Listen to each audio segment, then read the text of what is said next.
Coucou et bienvenue dans la partie 2 de comment je suis rentrée en France.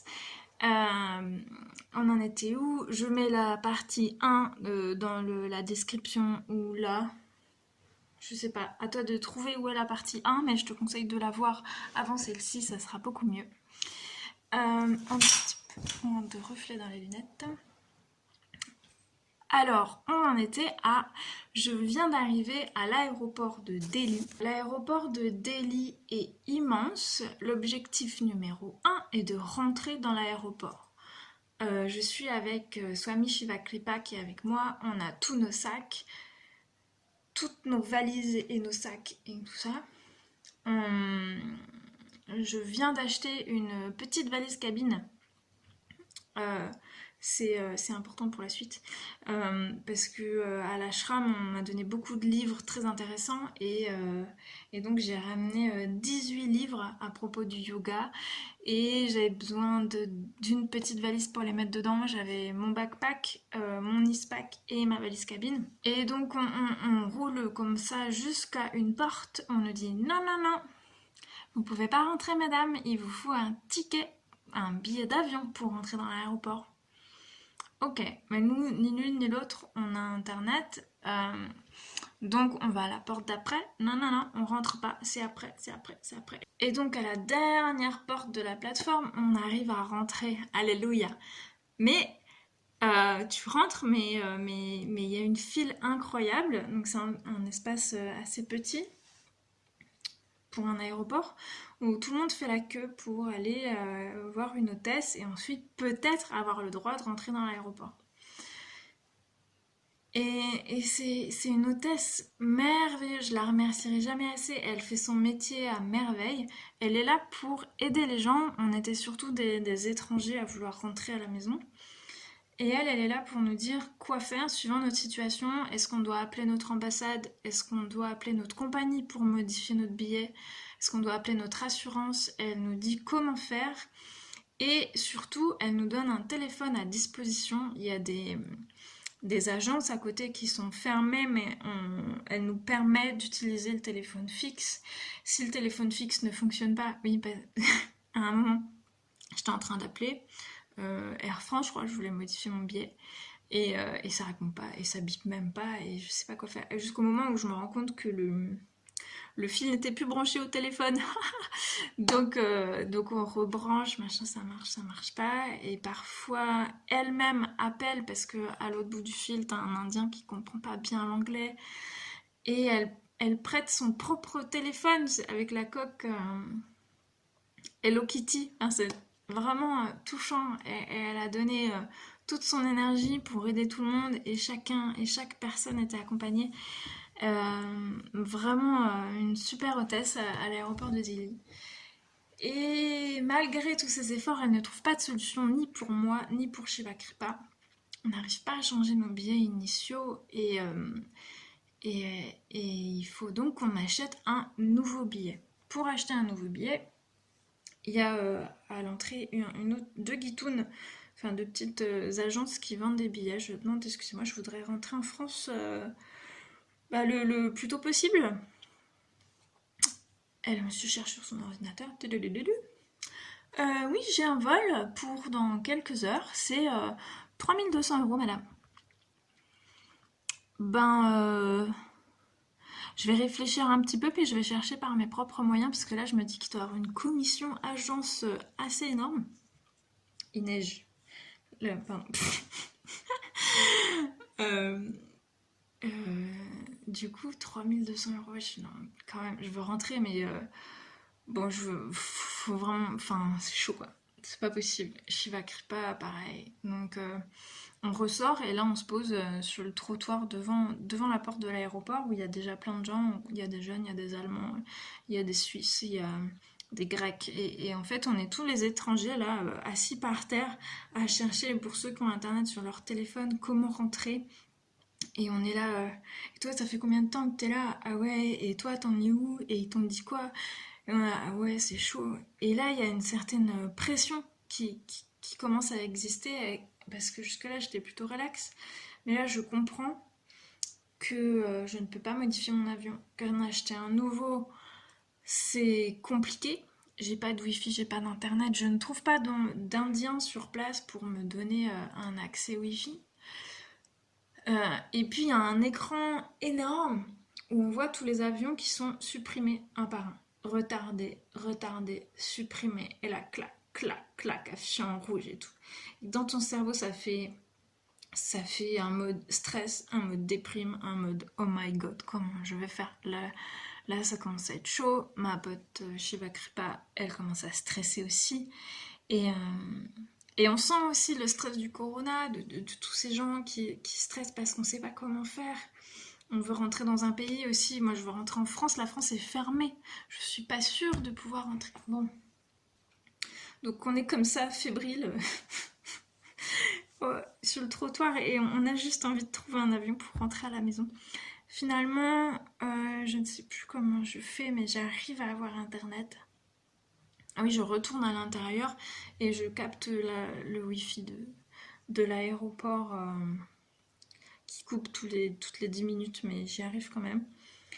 Et je vais sur Skyscanner, mon site préféré pour comparer les achats de tickets d'avion très bien détaillés. Donc je mets Skyscanner ici, très bon site. Sur Skyscanner, je constate qu'il y a très peu de vols. Et ceux qui existent ont plusieurs caractéristiques. Il y a Air France qui propose des vols sans bagage en soute. Ça veut dire que si tu as un bagage en soute, il faut payer une fortune. C'est minimum 200 € je crois pour ajouter ton sac. Il y a aussi beaucoup de vols qui vont vers la France mais avec une escale qui est gérée par le passager. C'est-à-dire que c'est à toi de récupérer ton sac, de faire l'enregistrement avec l'autre compagnie et de gérer l'escale complètement toi tout seul. Ça, j'étais pas prête à le faire parce que je me dis que si je récupère mon sac dans un pays où c'est compliqué, je risque de rester bloquée dans ce pays, il va falloir que je retrouve un billet et j'avais pas envie de ça, je voulais vraiment un voyage direct, même s'il y a une escale, que au moins l'escale soit gérée par la compagnie. Et donc il me restait deux solutions. Il y avait Emirates et un autre vol, je sais plus le problème de l'autre vol, je crois que c'est le prix ou l'heure, je crois qu'il fallait genre 35 heures pour arriver. Et comme ça faisait déjà plus de 30 heures que j'étais partie de mon point initial, j'étais fatiguée et j'avais pas envie d'attendre 35 heures de plus. Donc la seule solution qui se présente à moi, c'est l'agence de voyage qui me propose un voyage à 3200 € ou Emirates qui me propose un vol à 1600 € en business class. Il reste 4 places. Les places partent très très vite. Je dois me décider. Et là, ben, je me dis, allez, deal quoi. Vu la situation, je veux rentrer, c'est parti, je paye. Et puis c'est bon quoi, parce que là, je commençais vraiment à ne plus tenir, j'en avais marre et je voulais juste rentrer chez moi. Et donc, je paye sur internet plusieurs tentatives parce que ça coupe forcément. J'arrive à avoir mon billet Emirates en business class. My God, en business class chez Emirates. Emirates est connu pour être une compagnie très serviable, plutôt très appréciée des voyageurs. Alors en business, je vais vous donner quelques aperçus de ce que j'ai pu vivre et savourer de ce voyage qui était incroyable et complètement opposé à la première partie que j'avais pu vivre dans le train indien.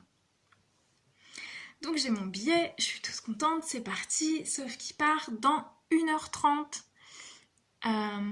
même moins. Enfin, et il faut que j'enregistre mes bagages et que je fonce à l'aéroport. Donc là, j'aide Shiva Kripa à trouver son billet.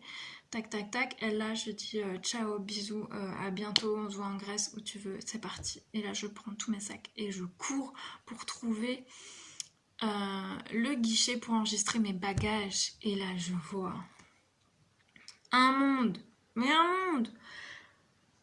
Quand je rentre dans l'aéroport, je pouvais pas imaginer qu'il était aussi blindé, mais tout le monde veut rentrer chez soi à ce moment-là. Et il y a une queue pas possible pour enregistrer les bagages. Je me dis, oh mon Dieu, mais mon avion est dans 1h30. D'habitude, ils conseillent 3 heures avant le décollage. Mais s'ils m'ont vendu le billet, c'est que c'est faisable. Donc j'y vais, je fonce.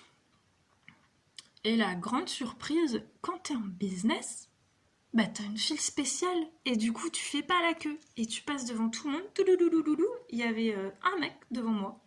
Ensuite, j'arrive. Et la nana me dit, ah mais vos bagages sont trop lourds. Je m'en doutais, ma valise cabine, elle a 18 livres à l'intérieur. Je me doutais bien que c'était un peu lourd. Parce que j'ai mon backpack énorme, ma valise cabine et mon ispack. Déjà, j'ai 3 bagages. En général, c'est pas permis. Donc, je commence à essayer de transférer des trucs dans la soute. Et d'un coup, il y a un mec qui arrive et fait non, non, non, non, madame, c'est bon. Vous êtes en business. Vous avez le droit à 40 kilos en soute et 10, 15 kilos, je crois, en cabine. C'est bon, tout est ok, vous prenez tout avec vous. J'avais ma valise cabine plus mon sac à dos, ispack, le petit quoi. Et je vais prendre l'avion avec ça. Trop bien. Alors là, je découvre tout doucement le plaisir d'être en business. Quels sont les avantages d'être riche? En fait, c'est de ne pas faire la queue pour l'instant et d'avoir ce que tu veux avec toi, des bagages assez énormes en cabine. Ok. Et là, il y a une nana Emirates, hyper chic avec tout, qui me dit suivez-moi. Ok.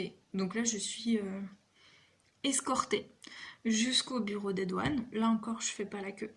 Parce que parce qu'il y a une queue vraiment spéciale, même les cordes sont différentes. Tac, à la sortie des douanes, elle m'attend, elle m'emmène dans un couloir particulier où il n'y a personne et je rencontre un monsieur dans son bureau.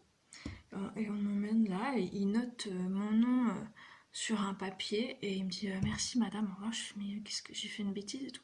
Il dit non non, comme vous avez enregistré en retard, on vous rajoute à la liste. Et il m'a rajouté à la liste à la main pour être sûr que je sois bien enregistrée en fait.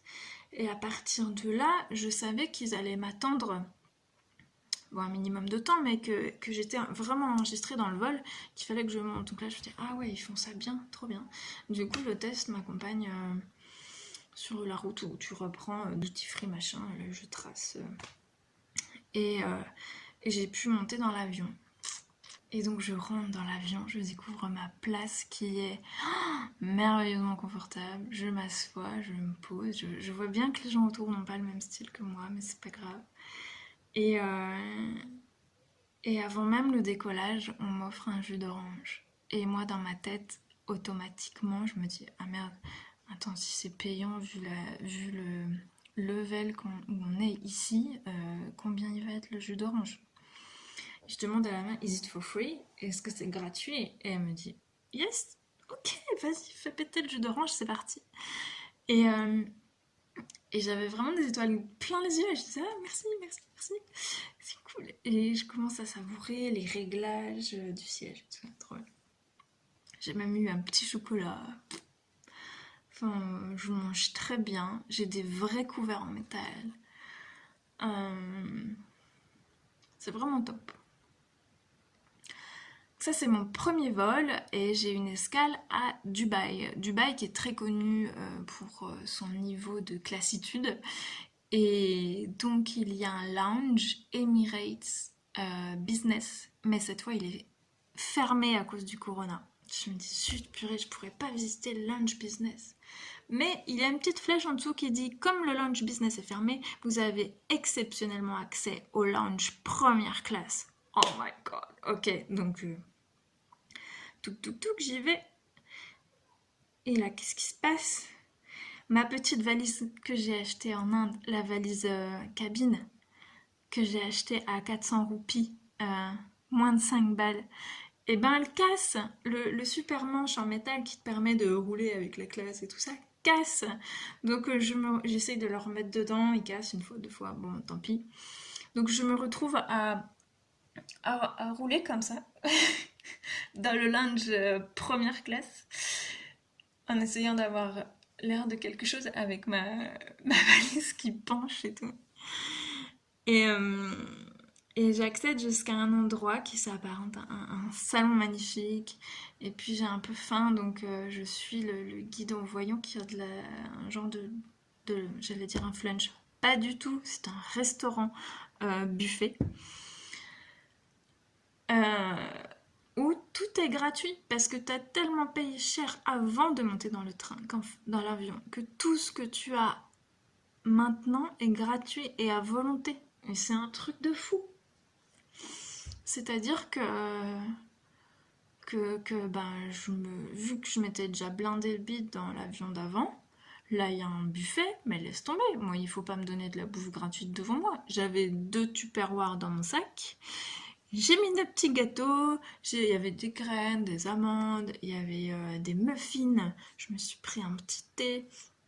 Donc j'avais pas faim, mais j'ai blindé mon sac au taquet. Je me dis, rien ne se perd. Et, euh, et je kiffe à fond, mais il y a quelque chose qui me dérange, c'est le décalage qu'il peut y avoir parce que le lounge, il est au premier étage, juste au-dessus du lounge. Je sais même pas si ça s'appelle un lounge, mais la salle d'attente devant les portes d'embarquement. Tu sais, t'as tous les sièges bleus identiques, côte à côte, comme ça. Et nous, on est au restaurant en train de se blinder le bide gratos. Enfin, gratos, t'as payé avant, mais juste au-dessus des autres. Et c'est vraiment. Enfin, je me suis sentie dans un autre monde où on était séparés des autres et dominateur parce qu'on était au-dessus et je voyais les autres galérer à manger des pauvres sandwichs triangles. Enfin, c'était une vision parallèle assez particulière. Et même moi, dans ma tête, là où j'étais un paradoxe ambulant parce que j'étais habillée en orange avec mon mala autour du cou. J'avais le crâne rasé et mon casque de musique, donc un peu Jones. J'étais genre comme ça, avec ma valise qui tient pas. Enfin, j'étais hors sujet, quoi. Alors que les autres étaient tous habillés très classe. J'ai cru qu'ils allaient à un mariage. Enfin, on m'a pas dit qu'il y avait un événement particulier, mais ils étaient tous en petits talons, tailleurs, costards, chic de fou et propre sur eux. Moi, ça faisait un jour et demi, 2 jours que j'avais parti mon truc. J'étais crasseuse de chez crasseuse, je savais plus où me mettre. J'ai pu, quand je suis en escale comme ça et qu'il y a un salon Sephora ou toutes ces choses-là, je vais prendre les testeurs, je prends une petite noisette de gommage, une petite noisette de crème hydratante, je vais aux toilettes, je me fais mon soin aux toilettes, je me rafraîchis, je me pile du parfum et je me dis, ah, ça fait du bien. Et là, quand je les voyais, eux, mais ils étaient genre propres de chez propre, ils sortaient de la douche, je sais pas comment c'est possible. Enfin, du coup, j'étais vraiment en kiff de ce décalage qu'il pouvait y avoir entre moi et mon environnement. Genre, j'avais jamais vécu un truc aussi classe de ma vie. Physiquement, je ne. Enfin, physiquement, mais esthétiquement, vestimentairement, ma type vestimentaire n'était pas adapté au style habituel de ce truc. Et, euh, et je sais pas pourquoi, mais moi je kiffe quand je suis en décalage complet avec mon environnement. Surtout parce que j'étais légitime. J'avais payé pour être là, j'avais le droit d'être là. Et il y avait une voix dans ma tête qui me disait je veux que ces gens me voient et qu'ils voient que moi aussi, j'ai le droit d'être là. Et, et jugez-moi si vous voulez, mais je suis là et j'existe. Et on peut se parler. Et parfois, il y a des gens à qui je croisais que je disais bonjour. Et, euh, et j'aime beaucoup dire bonjour aux gens dans la rue. Enfin, et pour voir leur réaction, parce que soit ils rigolent, soit ils me regardent de haut, enfin, c'est toujours un petit jeu. Quand vous croisez des gens, dites-leur bonjour. C'est assez drôle de ce qui peut se passer. Je me perds. Je vais essayer de faire une vidéo de moins de 30 minutes. Donc je mange, je me blinde le bide et je vais dans mon deuxième avion qui va faire Dubaï-Paris. Cet avion dure plus longtemps, il est plus gros à tel point qu'il est sur 2 étages et le deuxième étage est entièrement business, dont une petite partie première classe. Et à l'arrière de cet avion, il y a un lounge et il paraît que c'est Emirates Business, c'est la meilleure business du monde. C'est complètement ouf. Rien quand t'embarques dans ce truc qui est tellement énorme sur 2 étages, tu te dis mais comment ça peut voler? Donc je vous montre, j'ai un espace pour moi toute seule. C'est comme une bulle avec... j'ai 5 6 bouteilles à disposition pour moi. J'ai un petit sac trop mignon avec des crèmes, brosse à dents, parfum, un miroir, je crois qu'il y a un peigne, enfin il y a vraiment tout. J'ai une télé immense, j'ai une tablette, j'ai une tablette pour commander l'écran. Et je me dis, wow, je vais profiter de chaque chose qui sont mises à ma disposition ici. Et pendant tout le voyage, je crois que j'ai dormi 1 heure et demie. Et j'ai vraiment tout donné pour profiter de tout. Et bon, j'avais mal au bide parce que j'avais trop mangé. Mais on m'a... une hôtesse ou une serveuse, je ne sais plus comment les appeler, est venue prendre la commande de ce que je voulais manger parce que tu peux choisir. Entrée, plat, dessert, vegan, possibilité de manger vegan. Et c'était mais juste trop bon, trop clair, truc de ouf. Je suis allée au lounge et je discutais un peu partout avec les hôtesses parce que moi j'étais là, mais c'est Noël, merci, je kiffe, c'est un truc de fou, c'est la première fois que je suis là. Et du coup, eux, ça les faisait marrer que je leur parle. Je sais pas s'ils n'ont pas l'habitude, mais on a bien rigolé. Il y avait une hôtesse qui était égyptienne et un steward qui était très sympa aussi, on a bien rigolé. D'ailleurs, il m'a pris en photo dans le lounge, enfin, et c'est ouf. Et d'ailleurs, ce bar, euh, t'as plein de petits gâteaux sucrés, salés dessus. Tu te sers, t'es comme à la maison, tu prends ce que tu veux. Les boissons, qu'elles soient alcoolisées ou pas, tu ne payes pas. Tout est inclus en fait, c'est all inclusive. Et c'est assez perturbant au début parce que quand t'as l'habitude de faire des vols low cost, tu payes pas cher au début, mais après chaque élément, chaque chose, tu payes, tu payes, tu payes. Bah là, c'est l'inverse.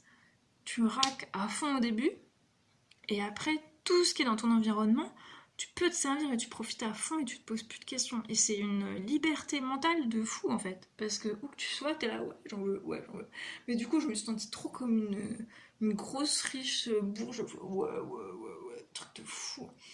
Et du coup, j'ai vidé en partie Tupperware dans mon sac, j'ai repris des trucs. Enfin, j'avais vraiment envie de. Je sais pas si c'est rapia ou quoi, mais j'ai profité à fond, à fond, à fond, à fond. Je me dis, c'est la seule fois de ma vie où je vais être là. Je veux pas le regretter une seconde, quoi. Et voilà.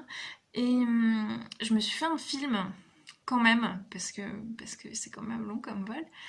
Et j'en avais marre de parler anglais, donc je voulais un film français, un bon film français, détente, où on réfléchit plus, ça y est, tout est fait, j'ai plus rien à penser. Enfin, il me faut juste un TGV après pour rentrer à Belfort, mais ça c'est bon, ça c'est un détail, on verra après. Donc un film français, je trouve Les Invisibles. Un super film qui m'a fait rire, pleurer, toucher, réfléchir. Euh, Vraiment dingue. Il parle des femmes en particulier qui sont sans domicile fixe ou en difficulté, très haute difficulté financière. Et on voit dans le film les difficultés qu'on peut avoir quand on veut les aider, quand on a des super idées, quand on n'a pas de moyens, et que ce qui bloque pour aider et faire les choses bien en France, c'est l'administratif, le juridique et tout ça qui freine tout, et le financier, etc.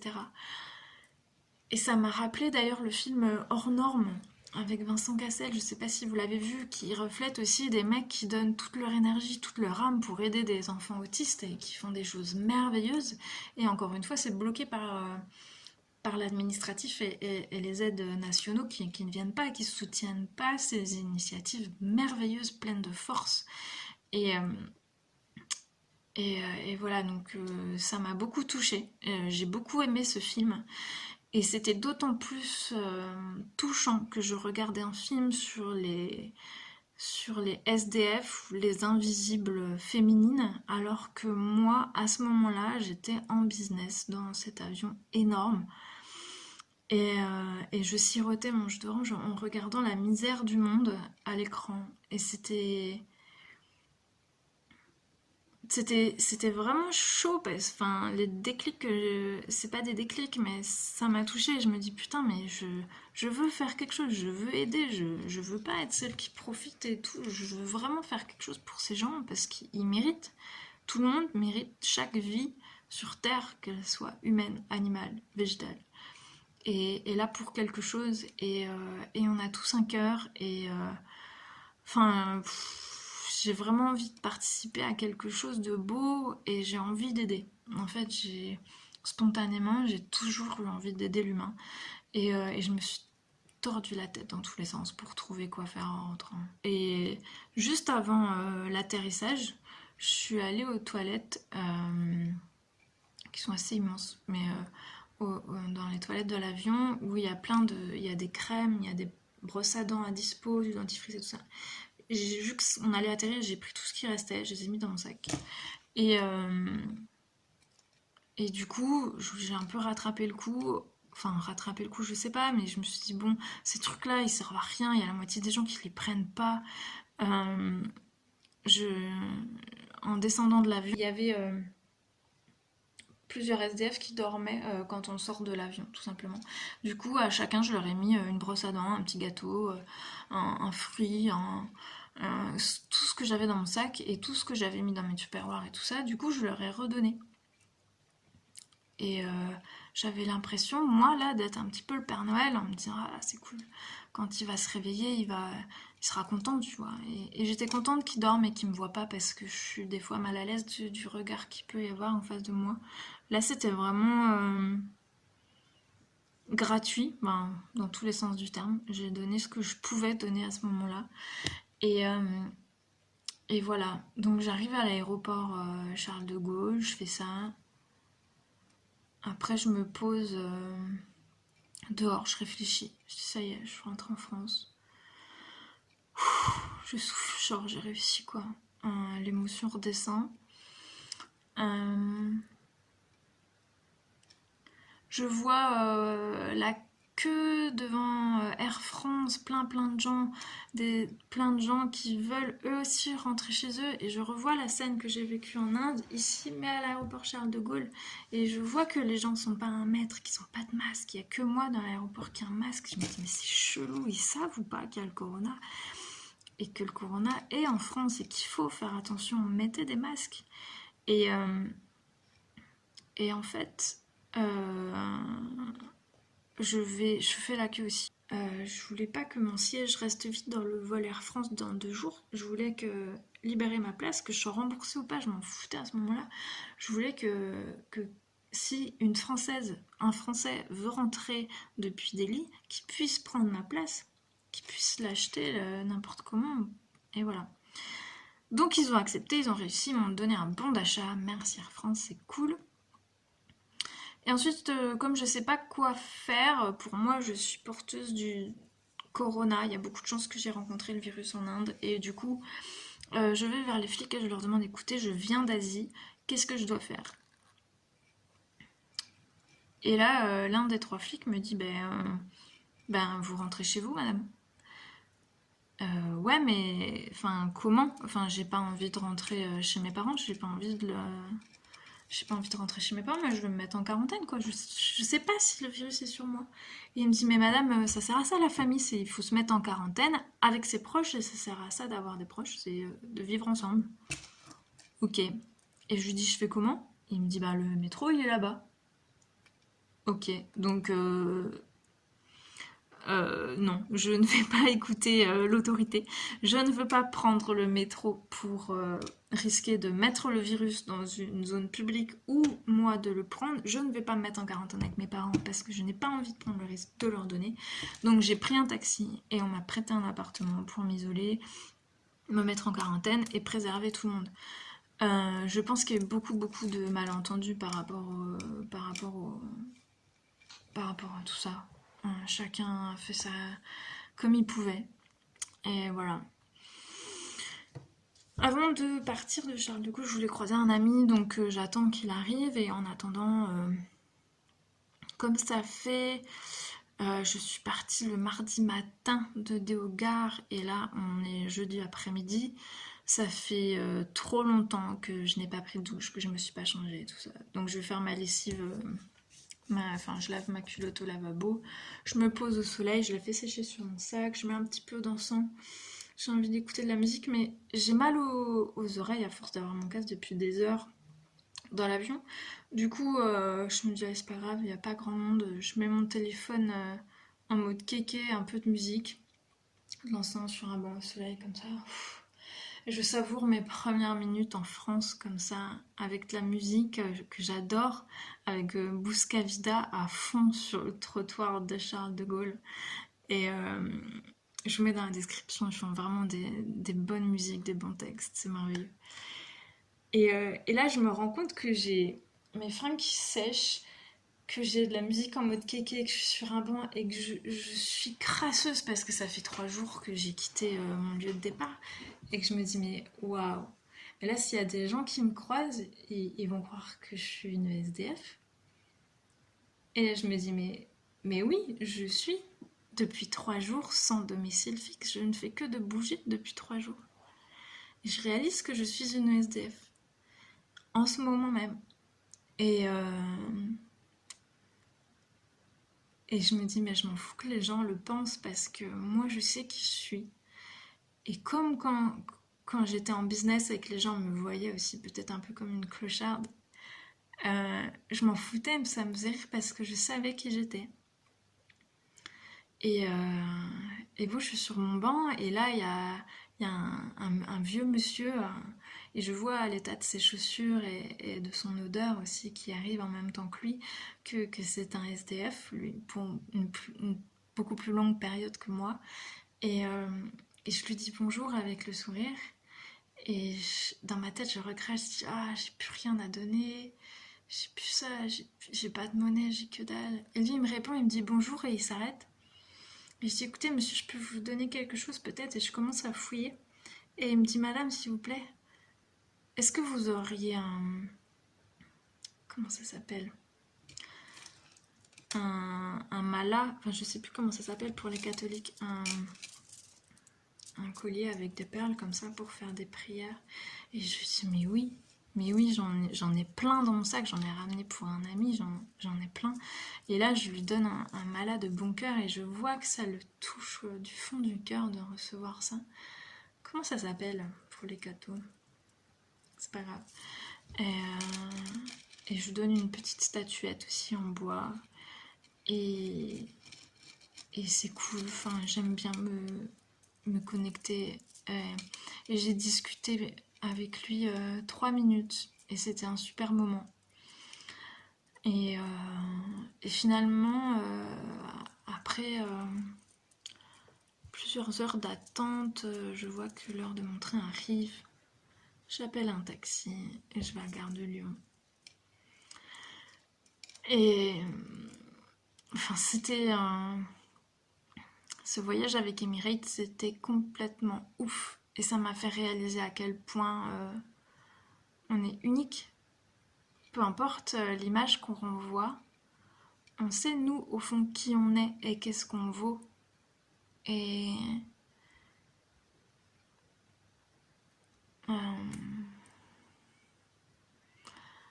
enfin voilà comment j'ai mis les pieds sur la France et que je suis revenue. Dites-moi si vous voulez que je vous raconte d'autres histoires parce que des aventures... En fait, ma vie est une aventure.